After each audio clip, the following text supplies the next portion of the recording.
everyone, Elsie Jensen here today. Today we're going to make sourdough discard waffles, bacon, sausage, and eggs. Just a nice breakfast for Saturday. So before we make our waffles, I'm going to put out our sausage to start cooking and our bacon because those are going to take a little bit longer to cook. So I'm just using some frozen sausage patties. I'm going to put 4 of these out and cook them on medium heat. We'll flip them halfway through and they'll slowly sizzle up and cook. And then I've got a ½ pound of bacon that we're gonna throw out, which we had left over from one of our meals. And then I'm just gonna take them apart, our strips apart, and we'll have some yummy bacon that will crisp up nicely while we're making our sourdough discard waffles. And this is a really simple recipe. We're just going to be using a cup of sourdough, starter or discard. It doesn't matter which one you have.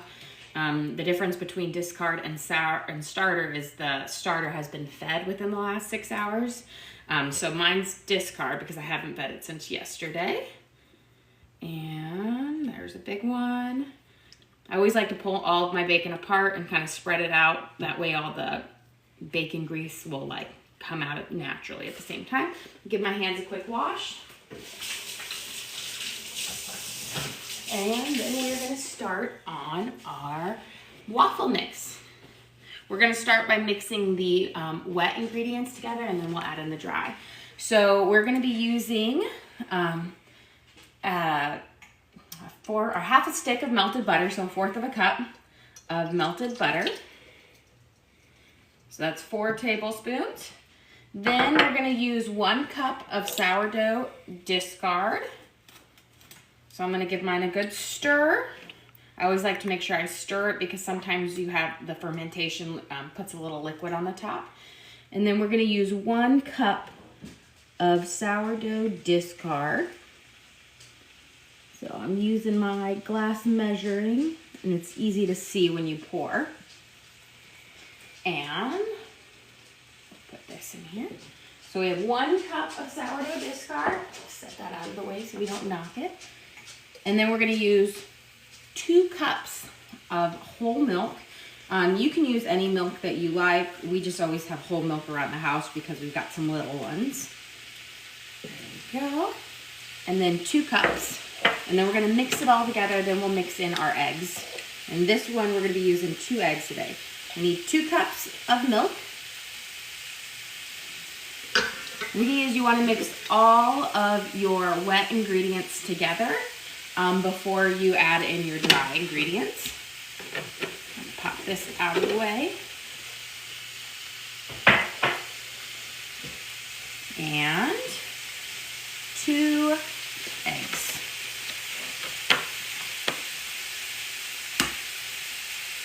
So 1 and 2. And now I'm going to use a hand mixer and then we're going to mix up our liquids, our wet ingredients together. Toss that in there. You could, if you wanted a little bit of a sweeter kind of taste to it, you could add about a teaspoon of vanilla, but I think these taste just fine without. And allows this kind of the sourdough flavor to come in a little bit more. Okay, just have it mixed up. You don't need to mix it too much. And I'm going to just give my bacon a little stir. And then I'm going to turn down the heat. You always want to make sure you kind of stir them a little bit in the beginning with your bacon so that it has a chance for all of the fat to reduce out, which is what's going to crisp up your bacon. Okay, now we're going to add in some of our dry ingredients. Flour is going to be the last one I add in because I want to make sure my baking powder gets thoroughly mixed into my wet ingredients. And I don't like to take the step of sifting everything together. So I'm going to mix in my baking powder first into my liquid, give it a good mix, then I'll add in my other dry one. We're going to need 4 teaspoons of baking powder, which is the same as a tablespoon plus a teaspoon. 2, 3, 4. And this is going to be our rising agent. This is going to help our waffles kind of puff up. I'm going to give this a good mix before I add any of my other dry ingredients in. Simply this way I don't have to go through the process of sifting my ingredients together, which I think is kind of a pain. There we go. And now we're going to add in a teaspoon of salt.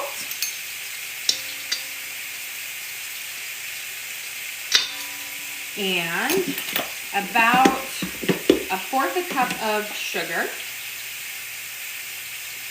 And this is just going to give them a little bit of a sweetness to them. Most of your sweetness in your waffle is going to come from your syrup or whatever topping you put on it. And last but not least, 2 cups of all-purpose flour. You don't want to use bread flour for this because you want it to be a nice light and fluffy batter. And bread flour has a higher gluten content. So we want 2 cups of all-purpose flour. I'm going to move these 2 out of the way so you guys can see better.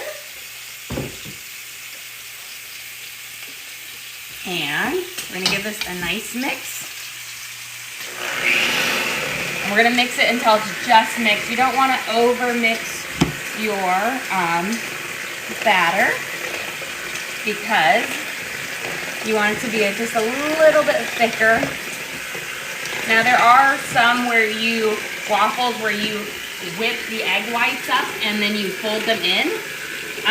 That will make a lovely fluffy waffle, but again, that adds so much time. And these are just a really quick waffle that you can get together that are just delicious without having to whip everything together.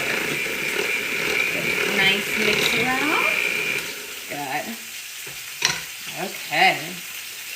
We've got our batter mixed up. We're going to let it sit for a second while I have my waffle iron warming up. I'm going to turn our sausages. They can cook up nicely, and then we'll give our bacon a little stir. And kind of flipping some of these pieces over. There we go.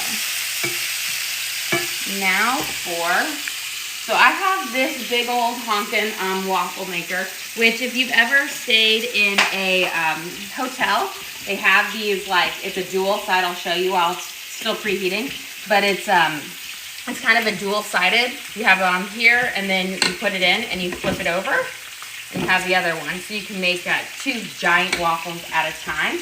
But this one you have to wait until it preheats. And then it has a timer setting. I love this waffle maker. I've had it for over a decade. So it works really, really, really well. But we need to wait till it hits the warm sun. So while it is warming up, I'm gonna feed my sourdough starter so that it will be nice and ready for tomorrow for whatever recipe we decide to make. Sometimes if I'm starting my starter out from the very beginning, I will be exact with measurements with my scale. But when I'm just feeding, I do equal parts flour and water. So I'm going to put in about 6 tablespoons, or we'll do 7 of flour, and then I'll do 7 tablespoons of water and give it a mix up. And that way then we'll let it sit and it can feed and it will activate our for our starter or sourdough. 6. And this is, you just want to use equal parts when you're feeding. In the beginning, you want to be a little bit more precise when you're really just making the starter. But once you've got this point, it's easy to maintain. It's not hard. So I use 7 things in here, which is going to be around 100 or so of water. And we'll pour it in. So you just add the flour and the water just like that to it. Let me get my big spoon over here that we were using. And then real quick, I'm going to check my sausages. I'm having them saute up nicely. And then our bacon. I want to make sure they're all in the nice fat so they crisp up, but you want to make sure you turn them a bit so that you don't get them to stick to your pan. Okay, and then we're going to give this a nice stir, and that way we will be ready to go tomorrow or tonight. If I wanted to do a loaf of bread tonight, I could use my starter. You just want to make sure that you feed your sourdough starter at least 6 hours before you bake a bread, because you want it to be nice and bubbly and have a good ferment on it. If you haven't fed it in a couple of days, your bread will not properly rise and it will be flat. There we go. And so it's kind of like a revolving door with it. I'm always using the discard for recipes. And then I would say every 2 to 3 days, I make a loaf of bread with it. We'll put on our little cheesecloth and we'll let it sit. Oh, hey, Mooney, on the counter here. Okay. Beautiful. We've got our sausages. Give them a nice little stir. They're almost done. And our bacon is crisping up. We're going to be doing our eggs soon. Okay, let's see. We are almost hot enough here. So with our waffles, we're going to do some sliced up strawberries. So some of my kids will eat them with just my maple syrup. Some of them will eat them with some sliced up strawberries. So, and whipped cream. That's a big, big hit. So I'm going to grab my fresh strawberries out. And what I like to do with my strawberries is I'll slice them up, and then I'm going to cover them with a little bit of sugar. And that's going to help it be like the natural juices come out. So I'm going to give my big bag a big wash. And I always find you always wash your strawberries right before you use them, because it will also help rehydrate them. Sometimes when you buy store-bought strawberries, they can lose a lot of their water, and then they get kind of a scaly skin to them. Okay, my sausages up here look like they are done. Beautiful. And my bacon is getting to the point where we are nice and crispy. So I'm going to turn that down, let those crisp up. And it looks like we're almost there. So let's start with our strawberries. And I'm just going to slice them through. I always cut off the tops. My kids are never good about cutting off the tops or eating off. If I give a whole strawberry, they'll eat like this much because they're afraid to get anywhere in here that's the green part. And I'm like, oh, you gotta eat so much more of it. Okay, there we go. There, I'm gonna get some paper towel for our bacon because we got a nice golden color on it, but we don't want them to burn. You want them to be kind of beautiful golden brown. And then you put them on your paper towel and it'll help bring out some of that bacon grease. And then I'm going to turn my bacon grease off for a little bit, but towards the end we're going to cook our eggs in it. And we're going to do some fried eggs and then we'll do some scrambled eggs. Okay, it looks like mine is ready to go for our waffle iron. So before we finish up our strawberries, we'll put our first batch in. And these are sourdough waffles? Yes, sourdough discard waffles. And then we're just going to pour it around. And it's essentially, this is like a cast iron one, so you don't need to grease it or anything like that. The butter in the mixture will act as our like oil in here, so our waffle won't stick to it. Just want to make sure I have enough to cover all the way around because this is a very deep iron. If you use the smaller ones, you don't need to cover it as much. I'm going to push start so it can start the countdown. But the deep ones, you need to make sure you fill it up nicely. Otherwise, you'll have like not perfect looking waffles. They'll still taste the same, but you'll have them where they won't come out to the edge. And the nice thing about this is these make some really big waffles. So one of these waffles typically will feed 2 kids. My older kids will eat a whole one, but My younger ones, like, they don't need as much waffle. And then you put it here, and then the best part is you then flip it back over, and it cooks, and it has a timer on it that will count down and will let you know when it's ready. Okay, let's get our strawberries chopped up, and then we'll toss them with a little bit of sugar, and then we'll work on our eggs. I always wait till the very end to fry up my eggs because nobody wants cold eggs, especially like a fried egg. If you cook it too soon, it will sit and that yolk will congeal and not be nice and runny. But only my daughter, my oldest daughter, and I, we like fried eggs. The rest of my family, they really only like scrambled eggs.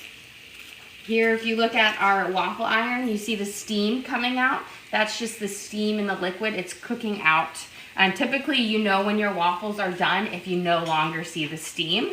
That's when they've cooked all the way through. But we have this handy dandy timer so you can multitask.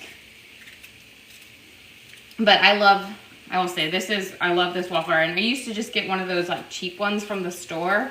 And then after, so long, you'd throw it away because there's really no way to really wash a waffle iron. But this one, we've had it for 10, 15 years now. It's our trusty one, but it's just so nice and easy to make waffles out of it and to clean up. Okay, we've got our strawberries here. And I'm going to give them a nice sprinkle with sugar. This is going to allow that juice to come out, which will be great for draping over our waffles, especially if you put whipped cream on it.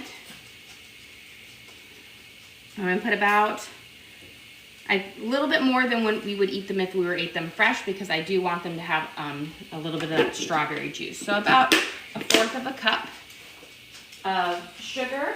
And we're going to give it a nice stir, and hopefully that will allow our strawberries to kind of sweat out their natural juices. There we go. Beautiful. And what I'm going to do now is I'm going to pull off our sausages, and I'm going to put our sausages right next to our bacon. And you can see it's like perfectly crispy bacon, just the way my kids love it. The trick with it is you want to cook bacon on lower heat and let it slowly crisp up in its fat versus trying to do it on high heat. I don't need all of this oil for my bacon, so I'm just going to pour it off into here. Just need a little bit.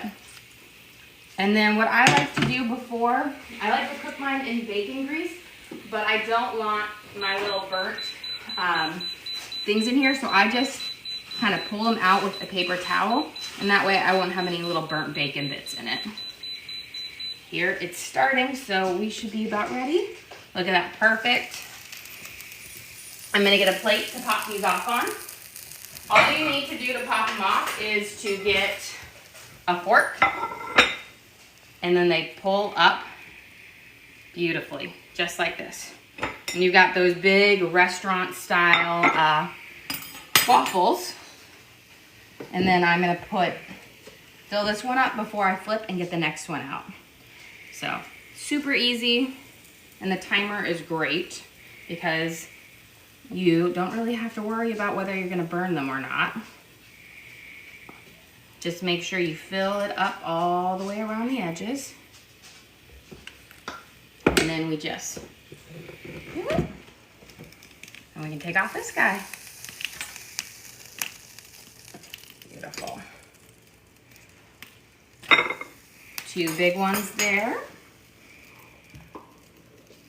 And we'll fill up this guy. I think we'll have enough to make about 1, maybe 2 more after this. Beautiful. Sometimes we will do a chicken and waffles dinner, and we'll use this. It's nice. So then you just flip it back over. That allows the batter to flip on both sides of our waffle iron. Okay, I'm gonna start off with my... Where'd you get the waffle iron? Is that the Breville? It is. This is actually KitchenAid. It's a KitchenAid. I think I got it on Williams and Sonoma. This is a long time ago. So, but Breville has a good one. I've used theirs before. Let me push this reset and start. So this one's the KitchenAid one. I'm sure this isn't, we've had it for over a decade, so I'm sure they have newer models for it. But if it's similar to this, it's a great one. I've got my bacon grease kind of heating back up, and I'm gonna do 2 fried eggs, and then we'll do scrambled eggs, because my daughter and we like fried eggs. And I will say, I'm gonna tell you right now, I don't know what, but I am terrible at cooking fried eggs.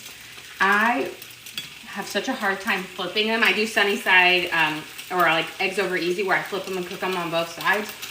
But I always end up breaking them. It's just never been able to do it. I think it's because I'm not patient, or whatnot. But I always say I'm terrible at it. And my daughter's always like, "You can never flip them perfectly, Mom." And I was like, I know, I can't. Can never do it. But I will say, I've gotten better. You've got to have a proper, like non-stick pan for flipping eggs. If they stick, then you'll never be able to flip them nicely. But I still, even with these are like the hex-clad skillets, I'm still terrible at it. So I'm waiting I've got my eggs here. I'm gonna give it a little bit of salt on them. I always like to salt them before I flip so that the yolk gets a nice little saltiness to it. It just melds better than when you're trying to sprinkle it on top. And now, this one is ready to flip. You see how most of the translucent is gone. Someone commented they have the same plates as us. Oh yeah, they're like the good old, see, I can't do it, never can do it. I'm like terrible at it. I always should say I should just do the, what is it?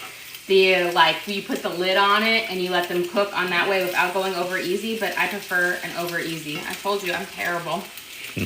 Every time. My daughter, I've occasionally done it, but I'm very bad at it. You can't be perfect at everything. But I'm going to try to fold them back up onto each other. That way they'll be... And I think part of it is you probably use a thinner spatula if you want to get under it. But I'm just not patient, and I just kind of shove. I'm not delicate on it. We've got our fried eggs, one for me, one for my daughter. And now the scrambled. You can't go wrong with scrambled. I'm going to put a little bit of butter in here.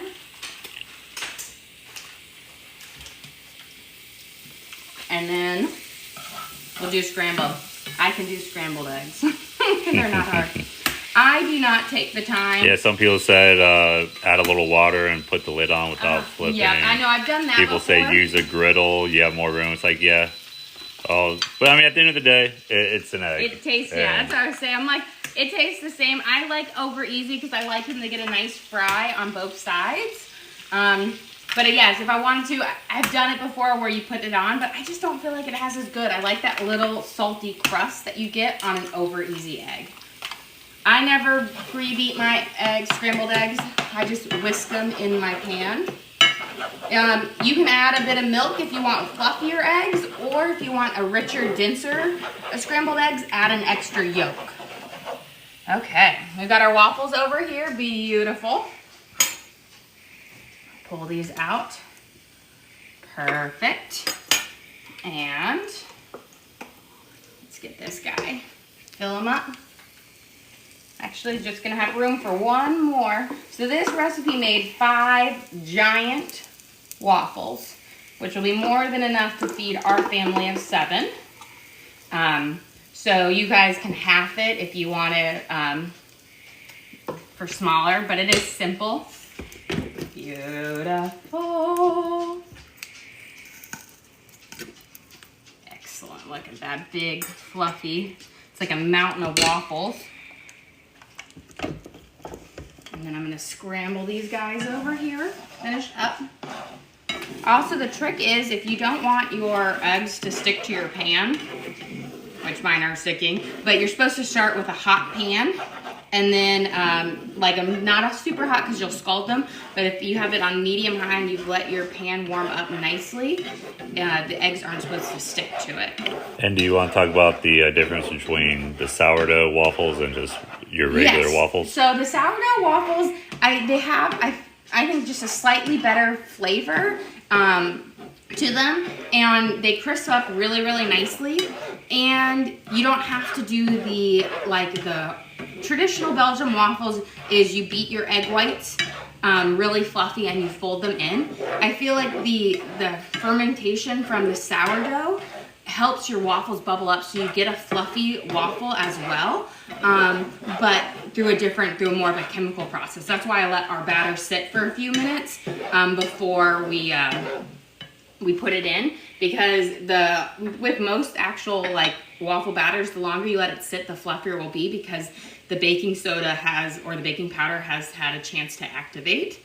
And with this, you have just the double activation from the baking powder and from the sourdough starter or discard. But it gives you just it gives you that kind of tart sourdough flavor to them, which I think pairs well, because I think waffles sometimes can be really sweet with the syrup. And so it works well.